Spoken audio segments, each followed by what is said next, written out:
what's the Chiefs looking to do with the extra cap space? Mike, what do they got? 12, 13 million? Something They've like got that? somewhere between 12 and 15. I can't remember it right off the top of my head. I think they're waiting to see maybe some crazy like camp cuts or something, right? Like that's what I would think. And then they may use it to start getting a jump start on some contract extensions. You got Trey Smith, Creed Humphrey, Nick Bolton. You've got all that you can start messing with. So I think kinda that's what what I they think. need to. I think they need to do that. I would like to see Nick Bolton extended before the season's over. Go ahead and keep that cat around. I think he's a very important piece to our defense. Right. Doug asked a question here. He says Jared Wiley, with Noah Gray being on contract year, is going to be really good too. Noah Gray should have his best year. I think they might give him a little more opportunities this year. But I mean, it's kind of hard for either of those two guys to shine with Travis Kelce. It really is. I think we're really going to see what we got with those two post Kelsey. But like for now, I think Gray gets a little bit heavier dose this year in his contract year. Jared Wiley, I think a lot of people are, very hopeful about Jared Wiley, and I am too. And I think that they will use him in some red zone packages, but I don't know how much Jared Wiley you'll see. Do you think if Noah has a pretty solid season, because like you said, it's not going to be elite or anything. If it is elite, then that means something happened with Kelsey, and we definitely don't want that. So Right. I think it's going to be right there with what he had last year, maybe a little bit better. But do you think they would re-sign him and pair him with Jared Wiley and let that be the 1-2 punch going forward after Kelsey, if Kelsey bails out in 2 years? Or do you think they go ahead and let Noah Gray kind of walk and just let it be Wiley's show? I don't know. It's really hard to tell because with Noah Gray, you've seen flashes of what that kid can do. I do think that he's got potential to be a really good tight end. Yeah. And now you have Jared Wiley in the mix as well. But like you said, it's kind of the timing. Like Noah Gray might be the odd man out because of the way things are timing out. But we'll see. I think it really depends on what they're able to do with them this year. I think we'll see more Noah Gray this year than you have previously. I do think that. And that's what made me think, like, how much will we actually see of Jared Wiley in his rookie season? But I think it's almost impossible not to use a big body like that in the red zone. Like, I mean, 6'8", catches everything. Like, the guy's a monster. So I think you will see him out there. Sam Lofton said, who's 6'8"? I was talking about Jared Wiley. I think he's actually listed at 6'6", but all the players say that he's 6'8". They say he's massive. Doug said, who do you think will be the Energizer player on defense since Willie is gone? Yeah, that is it, actually, because I like that question because I think Willie Gay was a big spark to this team. You go back and you watch like clips from the last few years, and who do you always see getting everybody going? It's either Kelsey or it's Willie Gay. Like, Willie Gay's so pumped, even from the national anthem. Like, as soon as they're saying home of the Chiefs, he's jumping, energy's there. It's contagious.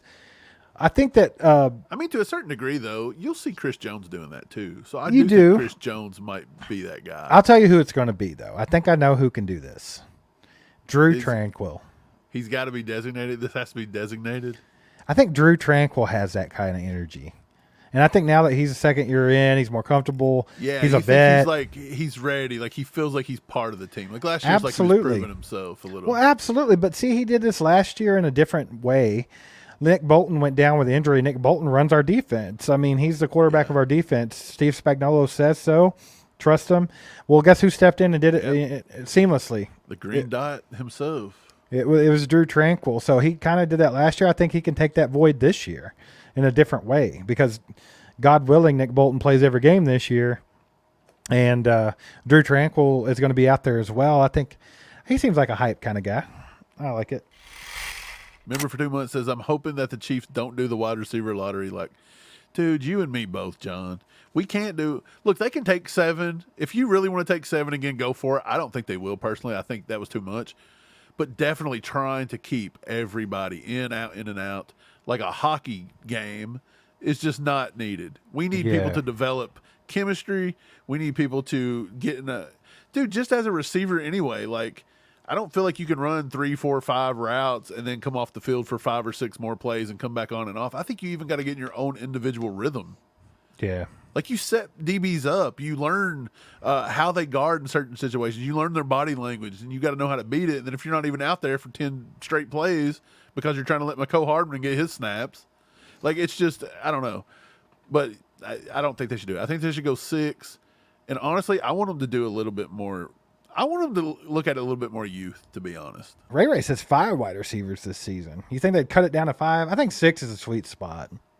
But you know, in his whole career, Andy had only taken 6 one time, Right? And then he took 7 just a few years later. Yeah. Okay, look, let's play a game. If they only took 5 wide receivers, who would you take? All right, let's go. Who would you take? Not who the Chiefs would take. Who would I take? Let me think real hard. Okay, Rice, Worthy, Hollywood Brown, David Hollywood Worthy. Brown's a given. Boom, boom, boom. Who's the other 2 that I would take? Man, that's tough. That's so tough. I think you take Sky and give him that one more year to develop. Ooh, people gonna eat you up on the chat. I think you do it, but then you have to go. But since you take him and you don't take Kadarius Toney, which I could interchange those. Which pick your poison. But I think if there's only 5, you can't take both. And then you're gonna either take McCole or Justin Watson to have like that guy. You know, like the guy that knows the offense. That's okay. Right. You know. I would take, if it were me, let's see, we need the field stretcher, somebody to do like an MVS kind of thing, but he's got to be able to block too. And I don't think Xavier Worthy is going to be a reliable blocker. So, see, I'm kind of leaning towards Justin Watson, but I don't like it. Well, I think you take either Justin Watson or McCole there, get your veteran I don't like it. type dude. I think I want to take Mecole Hardman. I think if it were me, I would take Mecole Hardman and Justin Ross.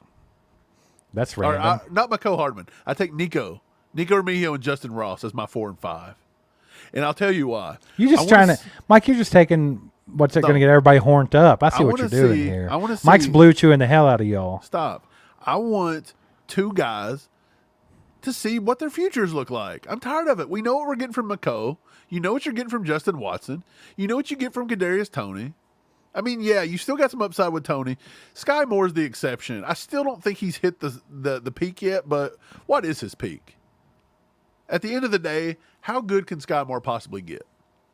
So even if he does a lot better than he is. But is it still going to be enough to really make a huge impact? Well, I'm just saying, are you ready to give up on a 2nd-round draft pick after 2 seasons? I'm not. But if I had to, but in my opinion, I think he's one of those guys. If Sky goes to the practice squad, he gone.